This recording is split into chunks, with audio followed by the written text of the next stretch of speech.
A town in central China's Hunan province held a festival to celebrate the full bloom of rapeseed flowers, attracting visitors from across the country. The town of Shimeitang of the city of Changde boasts a 2,000-hectare of rapeseed field that are in full bloom starting from the beginning of March. Some cyclists were attracted to the site, saying it is quite relaxed and pleasant. Ne Chun Hong, one of the cyclists, said as long-time city dwellers, they have found the air very fresh in the countryside, very comfortable. Some people who came from urban areas also said that the visit to the village and the farmland let them find their childhood experience and their homesickness. One of the visitors said they could find the field as a child here, returning to the countryside, to the field, calling back their homesickness. The festival will last until April 20th. It has boosted local tourism and economy. The town received nearly 300,000 visitors, raking in 2 million yuan. Cheng Mu Chang, party secretary of the town, said the booming tourism has made the rape flowers the golden flowers that have made farmers rich. They now have 3 seasons a year: the rapeseed, cotton and tourism. If you think you can dance, try comparing your moves to a 9-year-old boy in China who has become wildly popular on the internet in recent days for his mesmerizing and hilarious Latin dance moves. He Zhongfei from Luoyang City in central China's Henan province is 1.4 meters tall and weighs 65 kilograms. His parents sent him to Latin dance class at first just to help him lose weight. He Zhongfei said he is just too fat and wanted to lose some weight through Latin dancing. He wanted to learn Latin dancing after seeing pretty and cool dances from the advanced Latin dance class. After 1.5 years of learning his craft, he has become a dancing machine. Now the young dancer has become somewhat of a web celebrity in China, as his dancing video has been posted on most network platforms with over 1 million hits from netizens. According to his dance teacher, Xiao Yuezing, the video came from one of her colleagues. The teacher thought he was pretty hilarious. Then he shot the footage of he dancing Latin dance. He has become popular because of the reposts of the video online. His facial expressions are pretty elaborate. You don't need to tell him to emphasize on facial expressions. He will perform in an exaggerating way, said Zhao. Zhao added that the young performer is very earnest and diligent in learning Latin dance. Parkent is located in the mountainous area between Chirchik and Okan-Garon rivers of Tashkent region in Uzbekistan. People have been living there for a long time. This district is known for its palatable water and fresh air. The name Parkent originated from Farkan and it means sunny land. According to archaeologists, the first houses came into existence in centuries BC around Parkent, Zarkent and Nomdanak. Chotkol mountain ranges are connected with the Fergana Valley. It was a caravan route connecting Fergana Valley with Tashkent. This way was nearer than Angren and Okan-Garon. People could go through Parkent to Tashkent and they could pass through Chinos to Samarkand with this caravan route. This woman said the great Shah and poet Zahiruddin Muhammad Bobur walked by the Parkent caravan route. There is a memory lane named Bobur Tepa. It is located at the edge of the caravan route. The Parkent caravan route is important to be developed for tourism, because the Uzbeks' ancestors walked along this route. Uzbekistan has to rebuild it. Meanwhile, Zarkand is known for its fascinating sights and alluring nature. Along the river Zarkand-Soy, there is a spring which is located in the Avliyo-Ota pilgrimage route. The spring water here is very healthful. Today, Avliyo-Ota has become a favorite place for tourists. Buloq boshidamiz. With no protection or proper equipment, this Afghan policeman tracks down mines in Panjwai district and destroys them.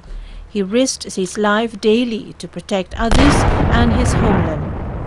His team claim they've defused up to 50,000 mines in this former Taliban stronghold over the past couple of years. Sirajuddin Afghanmal, an Afghan policeman, said if he catches anyone planting a landmine, he will force that person to sit on it and will explode both the landmine and the person together. This district in Kandahar was one of the centerpieces of President Barack Obama's troop surge in 2009, aimed at crushing the Taliban. But it quickly became another poster child for failed Western intervention. And 4 years ago, it made global headlines when U.S. soldier Robert Bales massacred 16 locals. Haji Wazir lost 11 of his family members in the rampage. Seen as the worst American wartime atrocity in decades. Haji Wazir said when the Americans were here, the security situation was really bad. They would beat, torture and kill people every day. They did not respect the tradition of the people. When U.S. forces pulled out of Panjwai in 2013, it was ranked among the top 10 most dangerous districts in the country. But what happened then is an Afghan exception. Working together, army and police forces managed to push out the Taliban. The district's transformation is largely attributed to the local police chief along with his provincial counterpart. They have a reputation for brutality and are accused of using torture chambers, but they say they are getting the job done. Panjwai represents a rare solo triumph for Afghan forces, otherwise struggling to quell a nationwide insurgency. A year after NATO's combat mission ended, nearly 30% of all districts are outside of government control. But here, abandoned U.S. bases are just a reminder of how far this part of Afghanistan has come. A captured Taliban rifle dangling at his side, Commander Sultan Muhammad swaggers through a bomb-cratered district that was once a hornet's nest of insurgents, symbolizing a rare Afghan military triumph where U.S. forces have failed. Strongmen, including Muhammad, the Panjwai police chief with a reputation for brutality, in recent years did what the Americans could not: tame the insurgent haven that have come to be known as the Blood Fountain.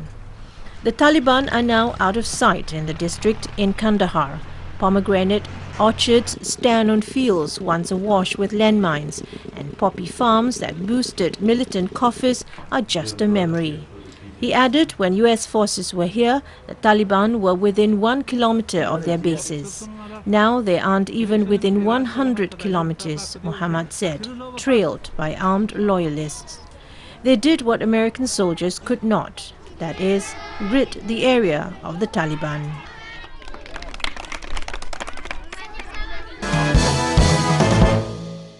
Cherry blossoms in Tokyo and other cities in Japan are in full bloom, a sign that spring has arrived. In a spring ritual, the meteorological agency made the announcement for Tokyo, Nagoya and other cities based on its observation of flowers on local sample trees. Temperatures in most of the cities rose above 20 degrees Celsius, warm enough for cherry trees to fully blossom. Cherry trees elsewhere in eastern and western Japan have started flowering and are expected to come into full bloom in a week or two. Northern Japan can expect the start of cherry blossom season in April. We came from Hong Kong. And your purpose of visiting? We came here for holiday and with my friend, together and have fun and eat something. This man said Ueno is the best place for cherry blossoms and this is going to be a blast. They are planning an office party here and he is here to save a spot for his colleagues.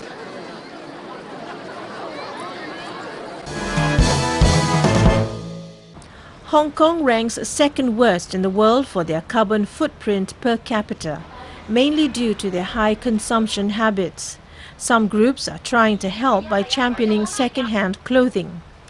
Environmentalists say it's crucial the city changes its consumerist mentality and its wasteful lifestyle. New colors, new styles, all the time. Today's wardrobes are all about fast fashion. And what could one do with their old clothes? This social enterprise specializes in selling second-hand clothes and gives back to the original owner up to 30% of the proceeds. It collected some 130,000 pieces of unwanted items in the past year and resold about 70% of them. Manager Michelle Lai says fashion manufacturing produces carbon dioxide and chemical pollution, among many other damaging impacts on the environment. So the non-stop shopping of first-hand clothes creates a big problem. A number of groups collect second-hand clothes in Hong Kong, but the rate of clothing reuse is severely dwarfed by how much we throw away. Environmental Protection Department figures show 100,000 tons of textiles went into Hong Kong's landfills in 2014. If a shirt weighs 150 grams on average, that means the city threw out almost 1,300 shirts per minute. Citing an earlier study, the chairman of the Environmental Campaign Committee, a non-statutory body under the Secretary for the Environment, says Hong Kong's consumerist lifestyle has put us second worst in the world for carbon emissions per capita. Lam Chu Ying, a former chief of the Hong Kong Observatory, calculates that if we include carbon emissions from goods made overseas but transported to the city for sale, Hong Kong, which is only 1/1000th of the global population, is responsible for 1/250th of the world's carbon footprint. Pointing out that people often have the misguided mentality that Hong Kong is but a dot on the world map, Lam stresses it's crucial the city realizes how wasteful it is.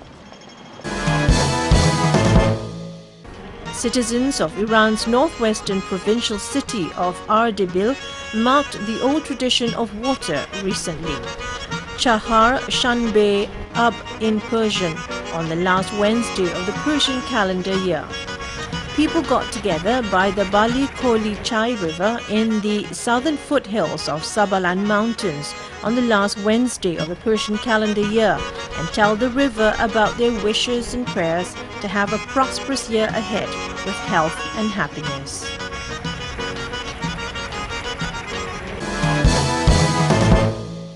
A striped jewfish, a rather large and rare deep-sea fish, was caught in waters of Yosio Island in Wando County, South Jeolla Province.